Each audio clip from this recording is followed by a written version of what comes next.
চাইতে বেশি, তার পেরেশানি একজন রিকশাওয়ালার চাইতেও বেশি। তার হয়তো ঘরে শান্তি নেই, না হলে সন্তান আদি ভালো না, যে কোনো একটা অশান্তি দিয়ে আল্লাহ তাআলা তার জীবনকে অতিষ্ঠ করে রেখেছে। ঠিক না বেটি? পাপের ভেতরে কখনো শান্তি আসতে পারে না। প্রকৃত শান্তি যদি পেতে চান, গুনাহ থেকে নিজেকে বাঁচিয়ে রাখতে হবে আর সর্বদা পড়তে থাকতে হবে আস্তাগফিরুল্লাহ, আস্তাগফিরুল্লাহ, আস্তাগফিরুল্লাহ।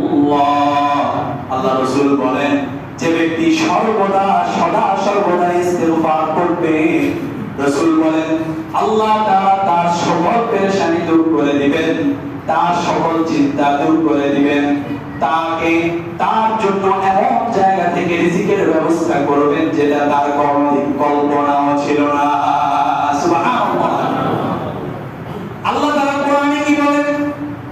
ফাকুল তুস্তাগফিরু রাব্বাকুম ইন্নাহু কানা গাফফারা ইউরসিলিস সামাআ আলাইকুম মিদরারা ওয়া ইউমদিদকুম بأموال وبنين ويجعل لكم جنات ويجعل لكم أنهارا।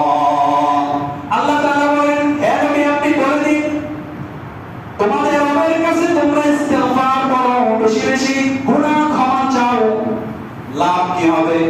ইউরসিলিস সামাআ আলাইকুম মিদরারা, বৃষ্টি হচ্ছে না, খরা নেমেছে, আল্লাহ তাআলা ইস্তিগফারের ওসিলায় বৃষ্টি নাযিল করবেন। ওয়া ইউমদিদকুম বিআমওয়াল, এক নাম্বার ফায়দা বললাম। দ্বিতীয় নাম্বার, যাদের টাকা পয়সার অভাব রয়েছে, যাদের সম্পদ কম আছে, আল্লাহ তাআলা তাদের সম্পদ বাড়ায় দিবেন।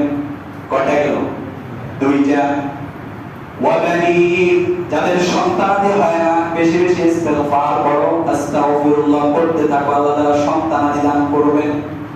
এগুলো খুব সিক্রেট কথা, শিখে রাখেন। এক নাম্বার বৃষ্টি নাযিল করবেন, দুই নাম্বার সম্পদ বাড়িয়ে দেবেন, তিন নাম্বার সন্তানাদি আল্লাহ তাআলা দান করবেন, চার নাম্বার ওয়া ইয়াজআল লাকুম জান্নাতিন ওয়া ইয়াজআল লাকুম আনহারা।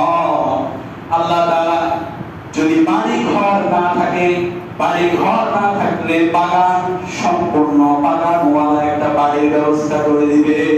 সুবহানাল্লাহ। দুনিয়াতে যদি না পান, জান্নাতে তো পাবেন, আশা আছে ইনশাআল্লাহ।